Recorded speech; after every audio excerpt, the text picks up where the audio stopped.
So I'm going to get started here. I'm going to start by saying hello, everyone, and welcome to our panel discussion. Let me begin by introducing myself. My name is Abdullah Nafak, a transportation PhD student here at Purdue, and I'm also Purdue's ITE president for this academic year. I will be the moderator for today's panel. The theme for this panel will be what I wish I knew coming out of school, a discussion we will have with Purdue's relatively recent graduates that are working in the transportation profession.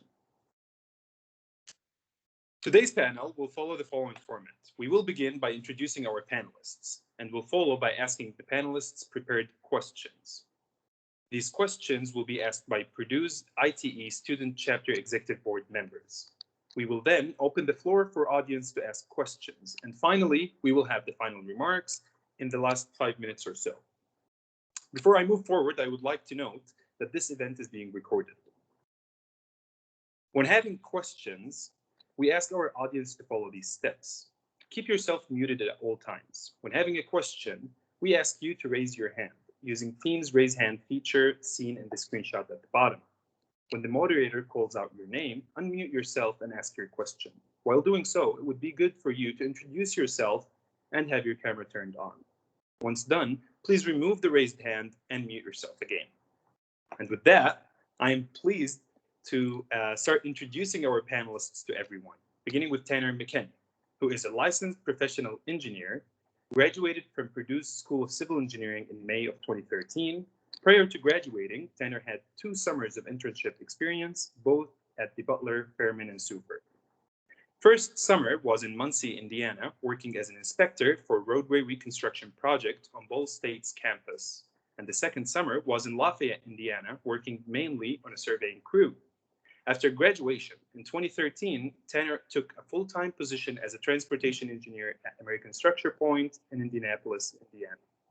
Since then, Tanner have continued to work as a transportation engineer and project manager at American Structurepoint on various transportation projects, including roundabouts, interchanges, interstate added travel lanes, new roadway construction projects, trail projects, and various other ranges of projects. Our second panelist is Lucy Richardson, who is a licensed professional engineer. Lucy is a traffic engineer at Kimley-Horn and Associates in Dallas, Texas. Abdullah? Yeah. There you go. It's taking time, I guess, to flip through. So Lucy graduated from Purdue in May of 2017 with a Master's of Science in Civil Engineering. While at Purdue, Lucy worked with Professor Darcy Bullock to conduct research on automated traffic signal performance measures and probe-based travel time data. She received her Bachelor of Science in Civil Engineering from Southern Methodist University in Dallas, Texas, during which time she completed 3 summer internships. At Kimley-Horn, Lucy focuses on traffic signal operations, intelligent transportation systems, and performance measures. She worked on projects in a variety of states, including Texas, Arizona, North Carolina, and Tennessee. Our third panelist is Dr. Maggie McNamara, who is an assistant professor at Marquette University. Dr. McNamara received her PhD from Purdue in 2017 after working in Dr. Bullock's lab on highway performance measures and winter operations. Before Purdue, she got her previous degrees from the University of Virginia in 2012 and 2014. With internships doing work ranging from sanitary sewer evaluation to analyzing highway bottlenecks.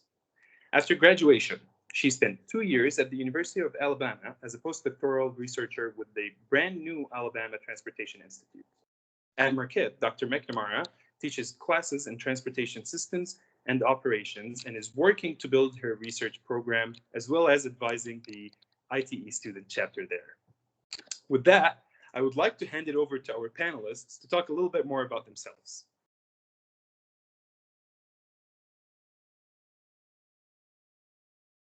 I guess I can go first. I just wanted to share with you guys a couple other things about myself outside of work. I like to travel a lot, well, pre-March of this year. And, this year I've been spending a lot of time at home cooking,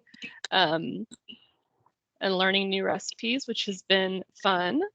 And then one other thing I wanted to mention, something that wasn't on the list of questions, but I think is really important for new graduates, is the importance of personal finance. And that's something I wish I would have learned more about before I entered the workforce. So that I just wanted to give a plug for learning more about that and taking control of your finances once you enter the quote unquote real world. That's it for me.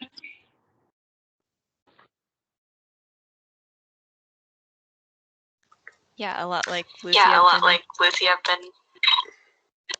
think Tanner and I unmuted at the same time.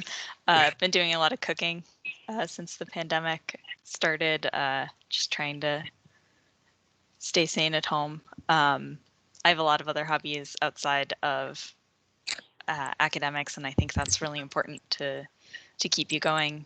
I try to read, I try to knit, get out and hike and enjoy nature. The other two panelists holding their PEs has me thinking a little too hard about the fact that I'm taking the PE exam next week. So fingers crossed in a couple months I can add those letters to my name too. Take those exams as soon as possible.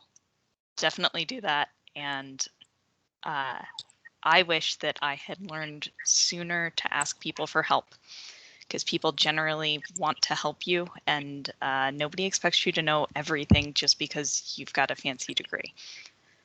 Those are good for my opening. Hey, sorry guys. I've tried some headphones. It might still be my internet connection if I'm still cutting out. Is it still bad on your end? No, we can hear you properly. Okay. If it does get bad, just holler and I'll try another method I could maybe call in. But best of luck, Maggie. I'm sure you'll do great. But yeah, I think a little bit about me. So I'm unlike Lucy and Maggie. I did hop straight from undergrad into the industry. I didn't do any master's studies or PhD, so I've been in 7.5 years now. I guess outside of work, my time, especially this year, since we couldn't really do a lot of travel, my time has been filled up with, I have a 3.5-year-old and a 1.5-year-old daughter. So that definitely makes me want COVID to be restrictions lifted as much as possible so we can get out and explore and not be cooped up in the house. But I'm glad to be here today and hope we can shed some light on many questions you guys have, or maybe just give you a little insight into things we did wrong or some experiences we had, and we can go from there. So thanks for having me. Great, thank you all. So I'm going to explain what we will be covering here in today's panel. We will be covering 5 main topics. We're going to begin by finding a job, followed by having a job, then career planning, work and life, and finally future challenges. And with that, let us begin with the first topic and first question from Sarah. Hello, my name is Sarah Adzit. I am a second-year master's student here. I am not probably doing a PhD, so I'm one of those people staring down the job hunting market right now. And my question is kind of long and also sort of 2 parts, and feel free to attack whichever part is easier, I guess. So graduate students work on highly specific elements of transportation. Our research tends to be very, very focused, but it's not always easy or frankly sometimes possible to find jobs that match those developed skill sets. So the first part of this question is, how much of the job description should we try and match to our experience and skill sets? And if we're lucky enough that we receive multiple offers, how do you prioritize different options for each? The different options and, I guess, important elements that each presents, like where the job is, location, how much, income, company culture, the actual job title, and any of that. So whichever one of you would like to start first is fine with me. This is a question for all 3 of you. Well, I can go first since I talked last the other time. This is Tanner. Sorry I don't have my video up. So yeah, I guess to answer your first question from my perspective, at least, so I've been in the consulting world since undergrad. And what I've realized, like I've sat in on interviews now and like new candidates, really like from my perspective, I understand that you guys definitely have, specialized focus in graduate and PhD studies on what you're studying. I think that's very important, but I don't think it has to necessarily match exactly what the job description is. So I wouldn't like overstress trying to, if your qualifications don't meet exactly. what I'm more so looking at is candidates that would be a good fit in the company and somebody that I would enjoy working with. Really, like, having your undergrad or graduate degree from Purdue shows that you have that critical thinking, right? You have that logic built in you. So that's the first step. So now it's really, what type of personality do you bring in addition to that background to see how you fit with the company? So, I mean, I think it's a bigger picture, but I remember thinking the same thing, like, man, these are very specialized, that experience, and that's okay. That experience will come just the same as it did in graduate studies when you started doing research. It'll come when you get to the profession and the job you're in. You'll learn as you go. But that's my take on that. I'll let somebody else answer the how you prioritize or give their thoughts on that same one. Yeah, I had a really similar reaction to that first question. I think as a graduate student, you can prove that you know how to learn, and that's a valuable skill set for any employer. For the second thing, if having multiple offers, I found doing the professor job search, it was really helpful to reflect on what was important to me before I got to the stage of evaluating an offer. So I already knew how important geography was to me, and to my husband, because, you know, we had to make that move as a unit. I actually wound up in a situation where I had an offer in hand and I went on another interview. So I knew I needed to turn a decision around quickly if the second place gave me an offer. So that gave me, you know, I was already prepared to do that comparison and be able to make the decision really quickly if that came through. You can't discount the importance of culture and fit. If your job makes you miserable, everything else is terrible. Take my word for that. So that's really important. I think you have to talk to other people at the job who are going to be in a similar position from you, get the lay of the land. And then when comparing things like income, make sure that you're also looking at the whole benefits package. That's everything from healthcare to retirement. And some of that other stuff. So like Marquette has a very, very generous retirement package. So that was important to me, and being able to jump into that as soon as I started and make sure that I was getting that back. So definitely don't think about those things when you're balancing that income and money piece of it. Yeah, I think what both of you guys said, you made really great points. I think one thing I would add is that, like Maggie said, you're always learning, and by getting a degree from Purdue, you prove that you know how to learn. Something that I've seen is, I thought I knew what I would be doing when I got out of school, as far as like I knew the team I'd be working with, but I think our field evolved so much. You have to be ready to learn and to try new things, develop new skills, especially in economic times like these. If the type of work I'm doing, like for example, I do a lot of traffic signal timing. Well, traffic patterns changed a lot this year and people didn't really go anywhere. So in that case, it was good that I've been working on other projects so that I could still make myself useful, still be productive, and kind of pivot. So as long as you are comfortable asking questions, learning new things, I think you'll be set. And then as far as the second part of the question, I agree. It really depends on what's important to you.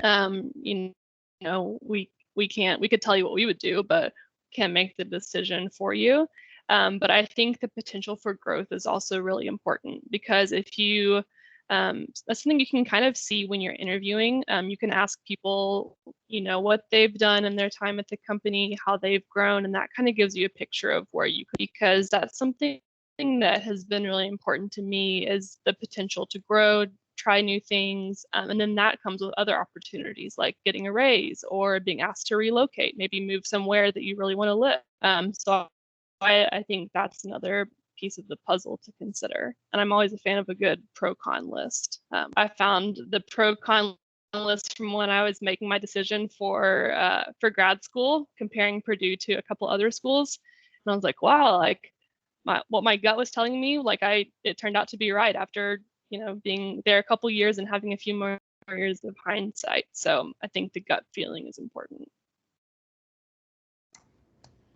Thank you all very much. I'm going to hand it over to Rajat to ask our next question, which is about having a job once you've kind of finished this whole process.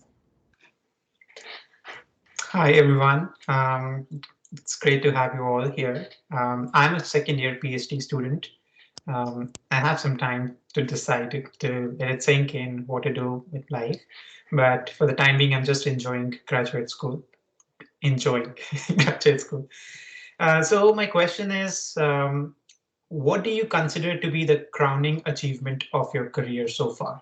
And by that question, I also want to assess how do you even quantify or how do you even assess what achievement is or success is in your job.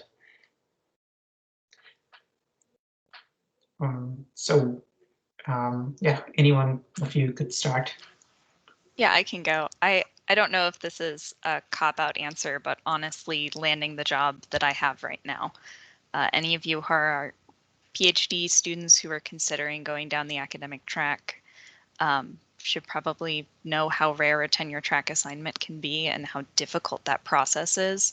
So it was really important for me after incubating for 2 years as a postdoc and going through the process of putting together applications and going on campus interviews that last. I was at the interview for 12 hours solid when I visited Marquette. It's a grueling process. And so for me, I kind of needed to step back and celebrate when I got this job and remember that people put faith in me for a reason and that getting this job was an accomplishment. Now I'm hoping to build from there, but that was my first reaction to this question. Yeah, I guess for me, this is Tanner McKinney. Yeah, I'd say for me, it's probably just the range of projects I've touched. I guess crowning, I'm not too far into my career, so it's hard to say. But I would say probably I'm the engineer of record for a job that's currently under construction. It's a $14 million road construction project.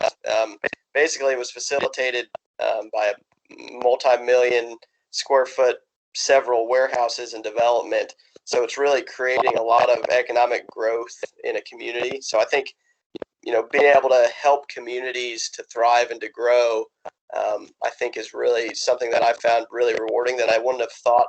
I didn't really think of that at the beginning. You think you're an engineer, you do the technical aspects, but there's so much, at least in my job, of like the local and the public touch and access that can really shine some benefits on just, reflecting on your job and seeing how you can really help communities grow.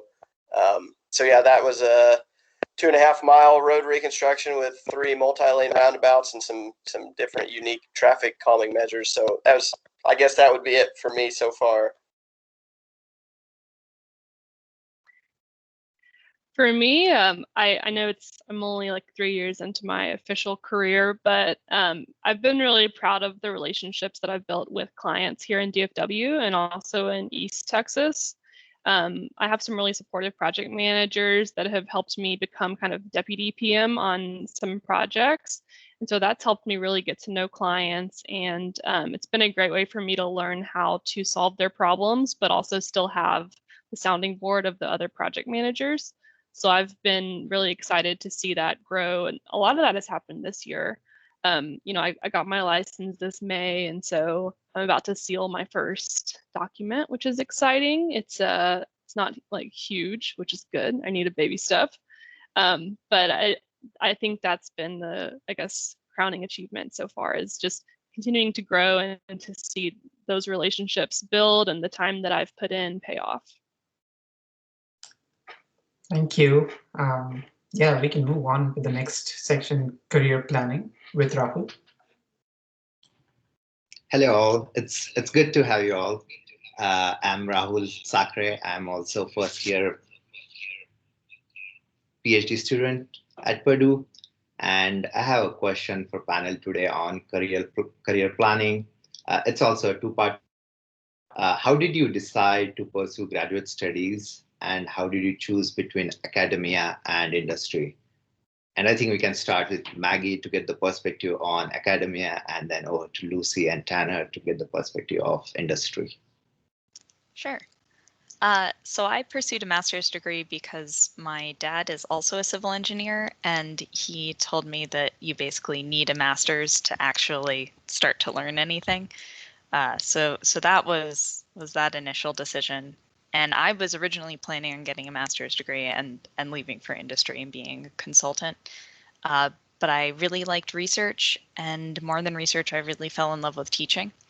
So that was really the whole drive behind me getting my PhD and what propelled me into academia. And I love being in the classroom still. So that's been my drive for it, is getting to lead and inspire the next generation of engineers. The research is pretty cool too, but there are spots in industry that you can do research. The teaching is more unique to the university setting. So that was my personal drive into it. I can go next. So I decided to go to graduate school because I got some really good advice during my internships during undergraduate. I knew that I was interested in transportation, and I also knew that I only had one class in transportation. And the people that I worked with at Kimley-Horn during my internship encouraged me to get a master's, because a lot of them had their master's, and based on their experience, they said that was when they really learned a lot of the, I guess, fundamentals, or kind of gave them a head start on the job. So I decided to take their advice, and one of my bosses at my internship knew Darcy. So that's how I was connected to Purdue, and then the rest is history. But I guess the reason I chose industry was because I really love the implementation aspect of transportation. I had fun with the research at Purdue for sure, but sometimes I missed the implementation side of things. So that's been satisfying to be able to have projects start to finish, designing something, implementing it, and seeing the benefits of it. So for me, that was something that I really wanted to pursue. Yeah, so I'd say for me, I'm the only one that hopped straight from undergrad out. But yeah, I think for me, I was just I enjoyed school, but I was ready to move on with life. So I mean, to each his own, right? Whether that's undergrad, PhD, master's, whatever. But for me personally, I was my wife had just finished her nursing degree at Purdue as well. She was going on for her master's. So it made sense for me at that time to hop into the industry. And looking back, I probably personally wouldn't have did it any differently. I definitely agree with Lucy. There's definitely a higher learning curve, I'd say, coming out straight out of undergrad. But I mean, just like learning it in your master's, I think you do, as long as you have good mentors at your work. I think you can pick those things up as well. And then that's one thing that I've really enjoyed about being in the industry that you don't really think of coming right out of school, is the opportunity to guide and mentor younger staff as well and help them along in their careers. And that's been really fulfilling for me.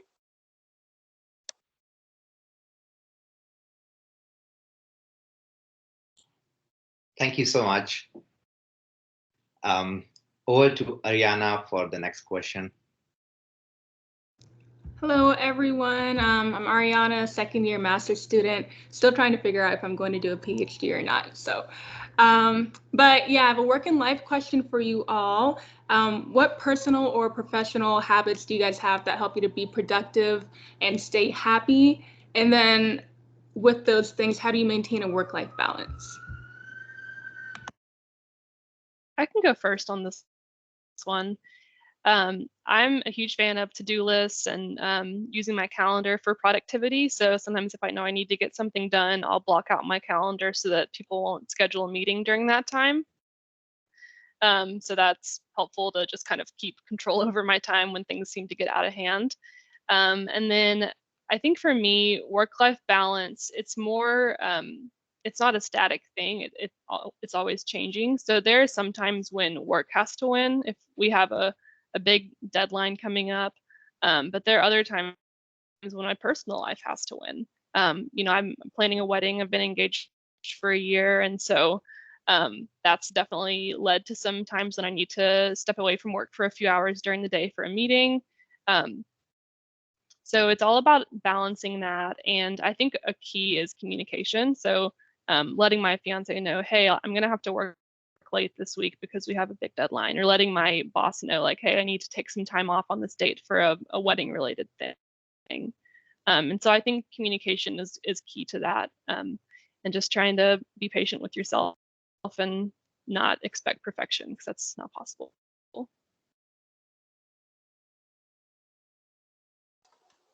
Yeah, I can hop on. I think Lucy hit the nail on the head, and what I would say is communication is key. And I guess one thing that for me personally, I mean, I truthfully, like, once we had our eldest daughter, that made it, I don't want to say the word is easier to be able to draw that line between keeping to push projects and go home, but it definitely did help put things a little bit more in perspective for me personally, at least.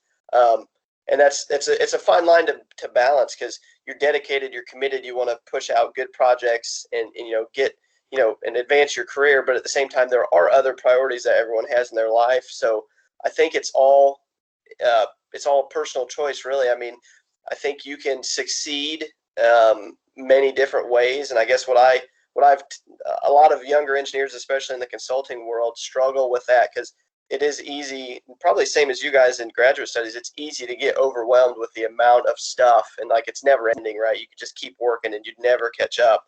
So I guess what I've always tried to convey, and I think that's what's helped me, that I was told when I was starting in my career, is you have to define that line for yourself and know what that balance will be, and you'll figure it out after you either have a slow period or a busy period.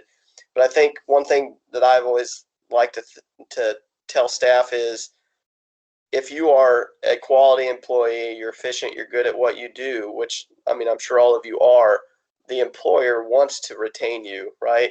I mean, so they're going to work with you to help be flexible to make what situation you have work, because you're very important to them, just like the job is to you. So I don't picture it as a one-way street. Both sides need each other. So be open and honest, and then, I mean, really, is the way I see it, as long as you're getting your projects done and putting your time in, if that means a different type of schedule or flexibleness, I think it should all be open to that. Yeah, I think the other two have pretty thoroughly covered work-life balance. I just wanted to add on, I love a term that I've picked up from Marcia Anderson Bomar, who was the first female international president of ITE.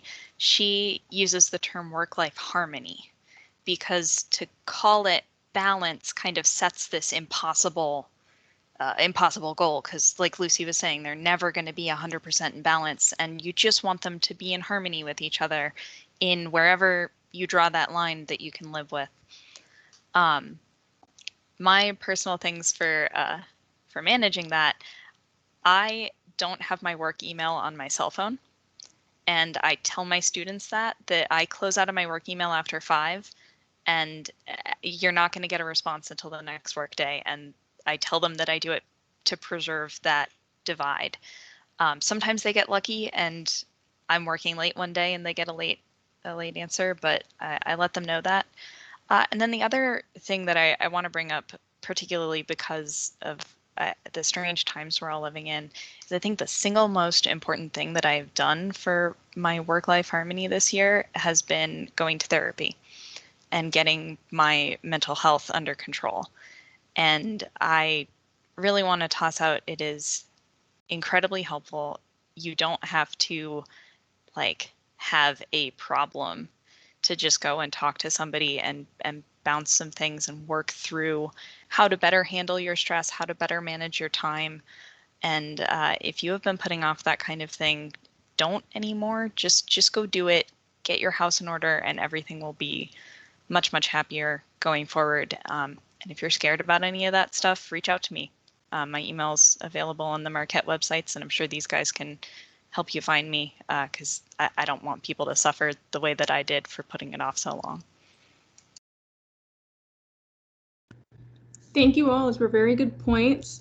We're going to now kind of recycle through our same categories again. So I'm going to turn it over to Abdullah now for his next question. Thank you, Ariana. The question I have for the panelists is, as students, what professional qualities can we focus on that will contribute to our success after graduation? As you may know, you are students, we focus heavily on grades, our GPA. We keep an eye on our GPA. We move into graduate school. We put another eye on citations and publications.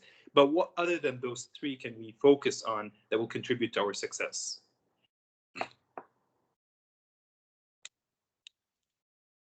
And I guess we can get started with Lucy. Sure.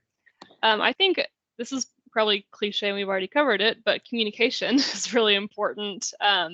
That's I guess, soft skill that it's not always taught directly, but it's something that will really impact your career. If you can be a clear communicator verbally and written, then that will really enhance your career path. And it's also something supervisors don't have to help you with as much, so you can focus on other things, kind of accelerate your growth. So that would be that'd be the quality that I would emphasize.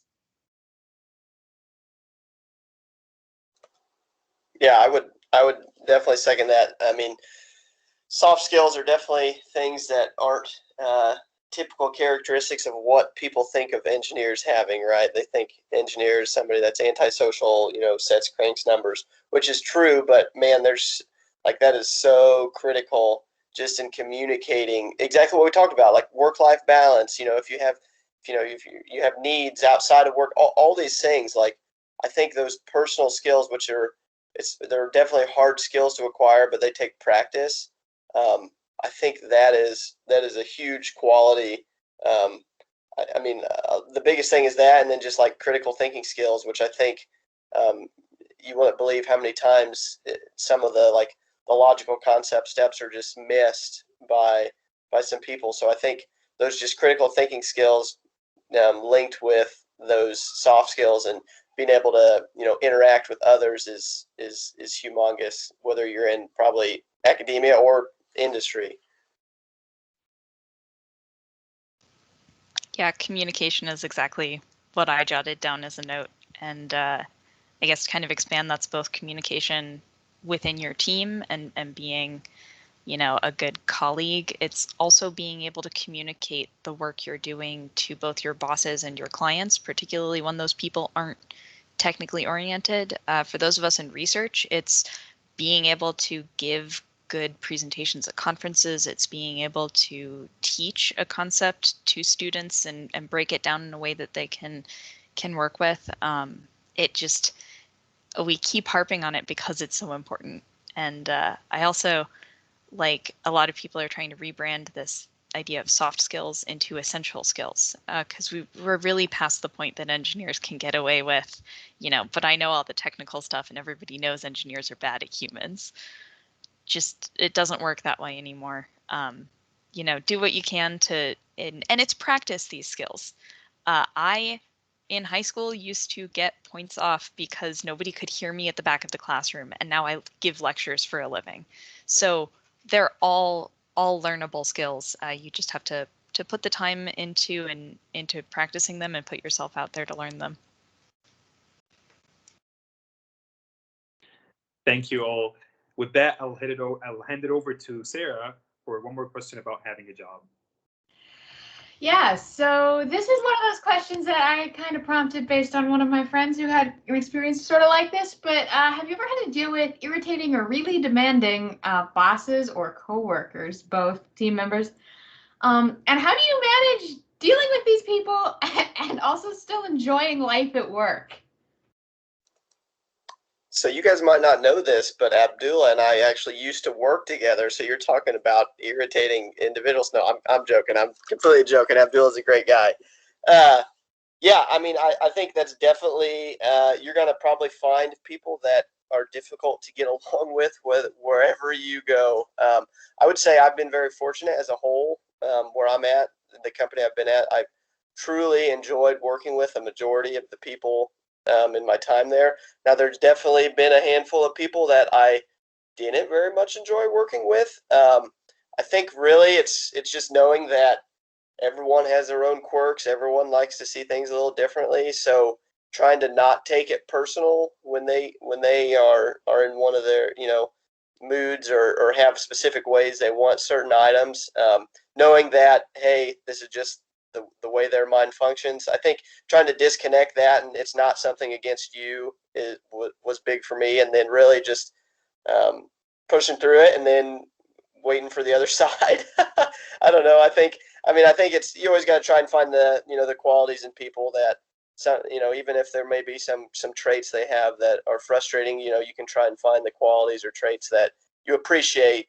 Maybe they are poor at communication, but they have great technical skills, and you can ask all the questions. So try to focus on the positives versus the negatives.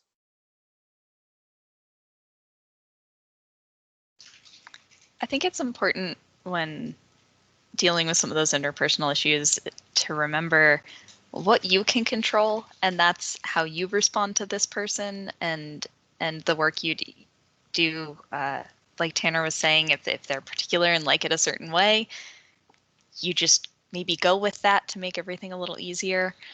And then a piece of advice that I received and wish that I had taken is that if you are 6 months into a job and you absolutely hate it, just leave.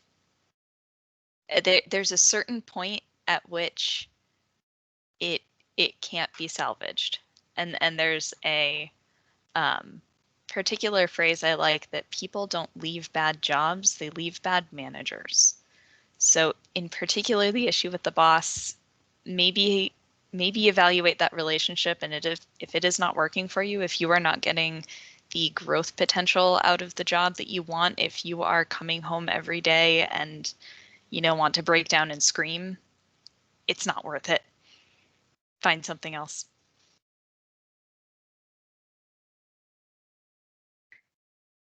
Yeah, really great point. Definitely agree with all of the above. I think one other thing I would add is, as far as a boss who may be very demanding, just try to be as proactive as possible and understand what their expectations are of you. If you can establish that from the beginning, then you know the target that you're trying to hit. And then something that's been helpful for me is providing updates before they have to ask me what the update is. So the more proactive I can be, that helps them. If their boss is asking them what the update is, they already know and they're prepared. And so I think sometimes the way I think about it is how can I make my bosses feel successful? Because that in turn makes me successful when they recognize that I'm helping them and that I'm a good team player. But yeah, totally agree with Maggie. Like there's a line, and if a job is making you miserable, then there are a lot of jobs out there in our field. We're fortunate to be in a field that's essential. So look for something else and don't drive yourself into the ground. Thank you so much for those answers. Sometimes those can be difficult areas to navigate. With that, we've hit our 5:40 timeline. If we have any members of our audience who would like to ask questions, please use the raise hand function on Teams to do so, and Abdullah will call on you. If there are no audience questions, we have some more that we've already written that we can keep going through. Yeah, if anybody has any questions, feel free to stick the little virtual hand in the air and we'll call on you.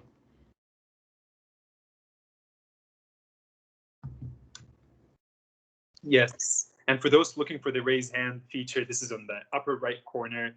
Some of us might not be as familiar with Microsoft Teams. But I guess in the meantime, we can keep going with our questions until we see some of those raised hands. And with that, we'll move on to Ariana's question on career planning. Thank you. Okay, so I wanted to ask, how have networking events and career fairs and opportunities like that helped you guys further your career? Have they been effective, or have you really benefited more from like maybe knowing somebody or having like a contact within an organization? So yeah, how has that played out for you? I can start on this one. Something that I've stay really involved in after grad school is ITE. Here in Dallas, we have a really active section. We meet once a month. Pre-COVID, it was a lunch meeting, but you know, the community in Dallas is pretty tight knit, and so going to that has been really helpful for me to get to know clients better. You know, if you just happen to sit next to, well, if you happen to sit or plan to sit next to someone that you want to get to know better, it's a great chance to meet them informally over lunch, and then that always helps for upcoming meetings, and then it also helps for new projects. You know, if you just pick their brain about, hey, what's going on in your city right now? What are some challenges you're facing right now? How can I help you solve those challenges? I think consistency with that has helped me get more comfortable with it, and it's also helped me get to know existing and future clients better.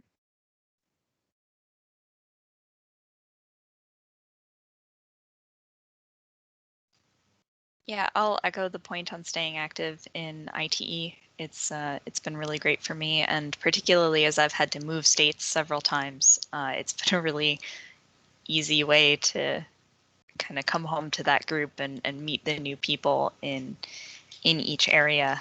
And it's also useful even if you're an academic. I met some Marquette alums through ITE, and I was able to reach out to them when I wanted a real world project example for my class, because I don't know the area yet. I said, give me an intersection my students can redesign. I also got involved in some TRB committees, and that directly led to me getting a campus interview at a university, because somebody came up to me and said, I see you at these meetings, and I don't know if you've seen our job postings. So it can be really important to get out there and talk to people. I find it really hard. I still don't quite know what I'm doing, and I have to force myself not to stand in the corner for the entirety of an event. But thank goodness for the people who circulate the room and pull people like me out into the crowd. So I'm still figuring it out. It's important, but it's also okay to not be good at it to start. Yeah, that's for sure. Everything takes time, and it's funny how you like reflect back and realize some of the things you previously said or whatnot a couple of years ago, and now you're like, oh, whoa, and get a whole different perspective. So for me, yeah, I think definitely I'll echo the same thing. Like being involved in so my career, I've been in Indiana since school, so being involved in like ACEC and some other events, and then going to Purdue Road School and going to all those things, it not only really helps get to know other consultants or NDOT officials or local officials, but I think it really helps when you're now pursuing new projects, pursuing new jobs, knowing who you're going to be working with from other consultants, because a lot of these big jobs, there's several consultants and sub-consultants. So I think making those relationships helps you establish who you want to team with on a larger picture, and then knowing who you can rely on that you've worked with previously. And then what I'm finding out very quickly is, again, I've been in Indiana, my whole career, is how small the industry truly is. Like it's crazy. Like you see, oh man, there's 3,000 people at these Purdue Road School, but it is crazy. Like only being out of school 7 years, going to it now, and how many people you know or recognize, and you realize how small the consulting in local and NDOT world really is very quickly. So I think it's very, very beneficial to definitely keep up on that stuff as much as you can. I mean, it's obviously it's difficult, and it's, for me personally, it's been more difficult, having my daughters, but I think it still is something that I try to at least keep on the calendar as reminders, at least to try to hit some events. Thank you all. I'll hand it over to Rajat for our next question. And I also want to say, if there are any students who do happen to think of one, go ahead and use the raise hand feature, and Abdul will still be monitoring that. But we are going to wrap up around like 5:55, 5:56-ish. So, yeah. All right. So I have I think a very important question, a very straightforward but a very important one, is how do you keep on making friends after school, at work? And also, how do you keep up with your old friends? And that's particularly important because I think many people I've met complain that they don't get to hang out with their friends too often. So my question would be, how do you sustain that keeping up with your friends? Yeah, so Dr. McNamara, if you want, go ahead. Bold of you to Or assume anyone. that I have friends. It's tough. I'm not gonna lie. I think that you have to be really intentional about reaching out to people and use the platforms you're comfortable with. I have friends that we get together a lot to play video games and to play Dungeons and Dragons, and that's what we enjoy doing. But it's what gets us together. If you have friends that you have bonded with over a sports team, you know, maybe you all like text each other or hop on a call during a game, that kind of a thing.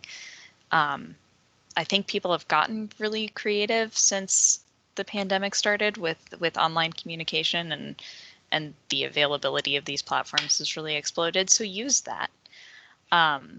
As far as meeting new people, I got really lucky finding somebody I got along really well with at orientation for new faculty. So that was certainly a good opportunity for me to find other people who were at least at my stage of career, you know, kind of entering into this new endeavor and kind of scared of it.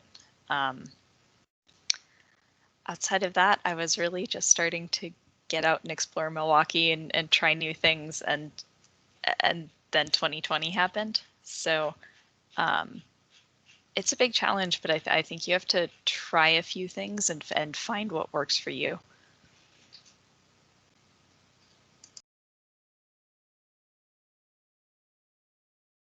Yeah, I totally agree. I think that there's a lot of ways to meet people. It can be intimidating, but there's a lot of, you know, apps you can use. For me, kind of a circle of friends that I've developed more recently. It was a mutual friend, and then she had met a lot of people on Bumble BFF, which is very useful apparently for meeting friends. I don't know if it's just for women or if like men can do it. But there's also apps like I think it's called Meetup, where people organize events, and that's a good way to meet people that have similar interests. But I think for me, what I've realized since college is it's natural over time for some friendships to fade and others to grow stronger, just depending on where you are in life. And don't put too much pressure on yourself to maintain every friendship you've ever had, because that's exhausting.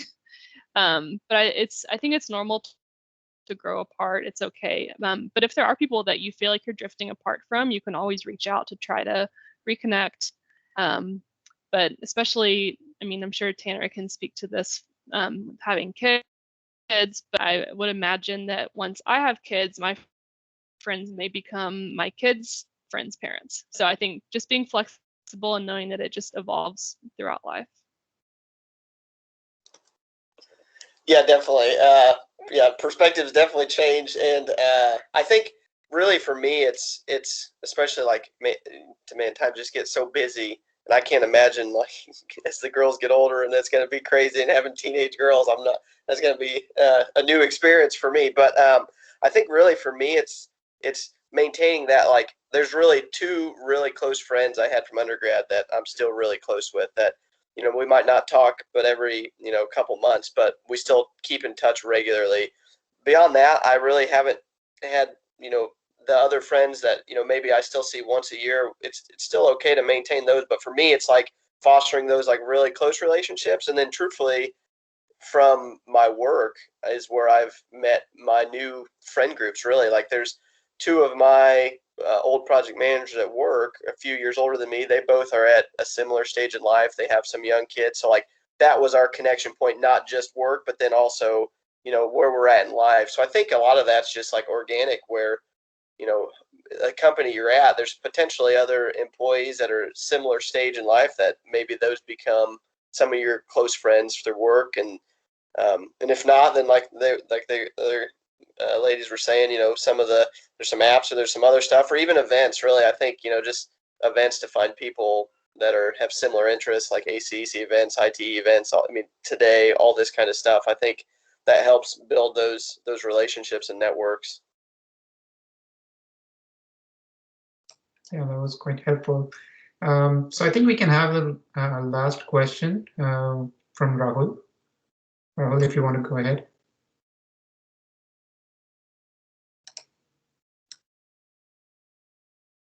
Sure. So a lot of us struggle with setting up goals and like creating that drive to. So my question to you is, what are your professional goals for the next 5 to 10 years? And how should one go about setting these goals?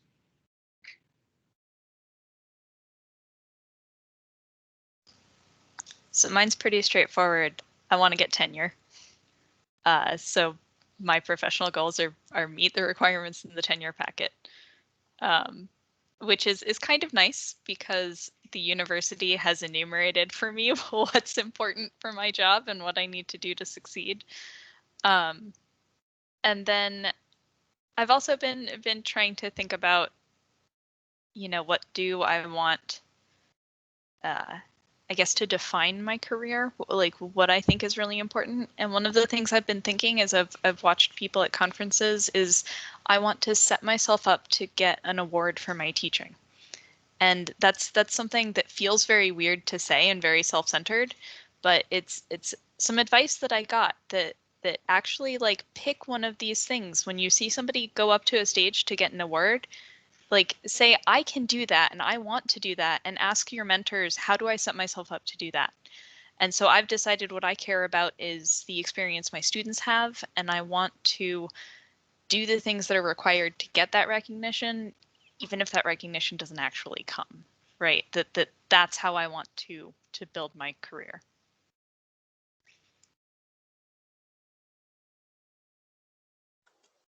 Yeah, I guess for me, I guess what I would say is I really, in like 5 to 10 years, so heck, that's crazy. I'll be 40. Geez. I mean, really, it's sort of weird to say, like Maggie was saying, for me, it's like being a figurehead in the industry. Like, I want to be not only like a transportation lead at my company, but I want to be someone that has established themselves as, not only a knowledgeable in terms of design, but in terms of, the soft side of work and like the sales and interaction with clients.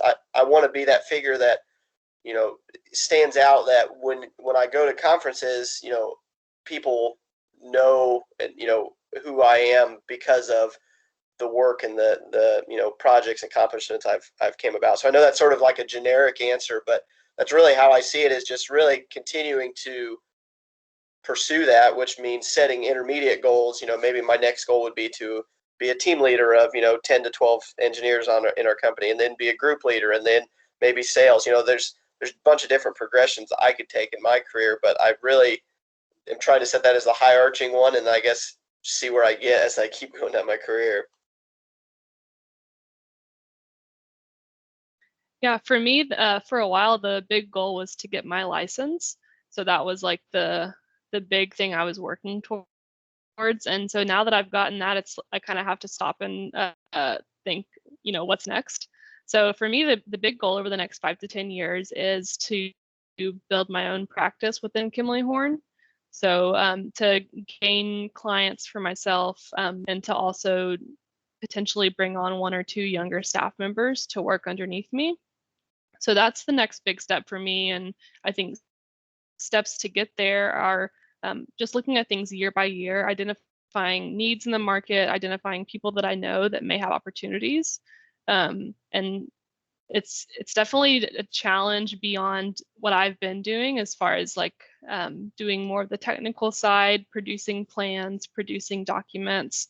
And it's a little scary, not gonna lie, but I'm excited about the challenge, and I think that it's gonna be tough, but building a practice is something that I really want to do over the next 5 to 10 years.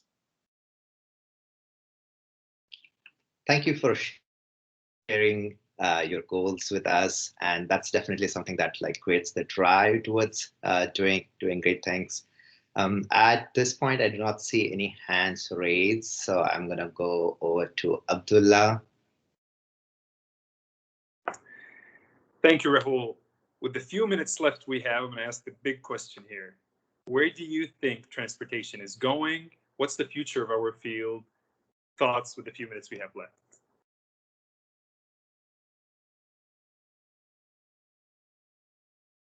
I think one of the things that we talk about a lot in my office is autonomous vehicles, and it's connected vehicles or something we're already seeing out on the streets. And so something that we're talking a lot about is how does that change our jobs? And it's unknown, but that part is exciting. So I think the future of transportation is technology is going to continue to evolve, and we will have to continue to evolve with it to make sure that it's being used properly, efficiently, and to make sure we still have a job as well.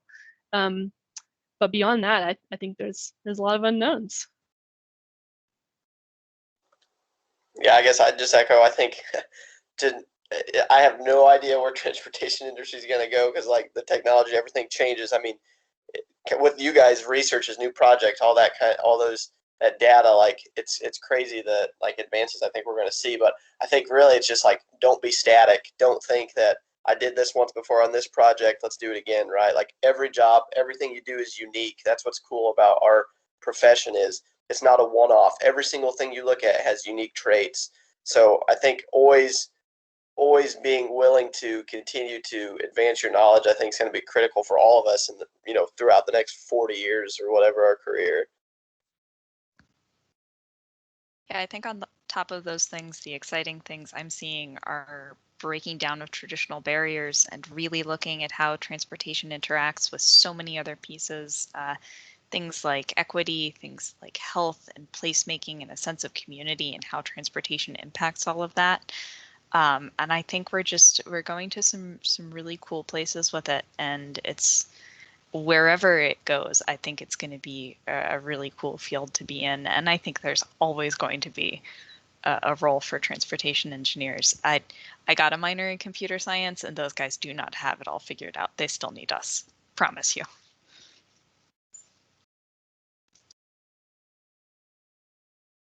You're on mute, Abdullah. Apologize about that. With that being said, I have to say that I speak here on behalf of Purdue ITE that we are really appreciative of the chance Lucy, Dr. McNamara, and Tanner have given us to share with us their experience. And I do have a feeling that Tanner's comment about me being an employee with him had to do something with the picture I pulled for him, but we'll let that for a different conversation. Other than that, thanks again for everyone that attended. Thanks for our panelists, and we look forward to actually have an in-person event, hopefully very soon, with the same panelists. I wanted to ask if you could share a picture, if possible, if you could share your videos and we can take a quick screenshot. Thank you. Okay. I'll give it 5 more seconds. I'm sorry about the wind coming through my door. It's still loud. Okay, 3, 2, and 1. Oh, sorry, one more time. Okay, 3, 2, 1. Okay, and let's do one for good measure. You save that one really quickly.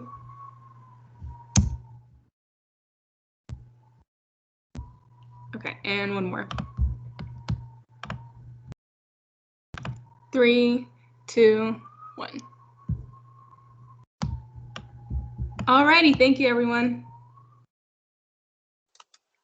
Thanks. Take care. Thank you for having us. Yeah, thank you. Thank you. Thank you, everyone.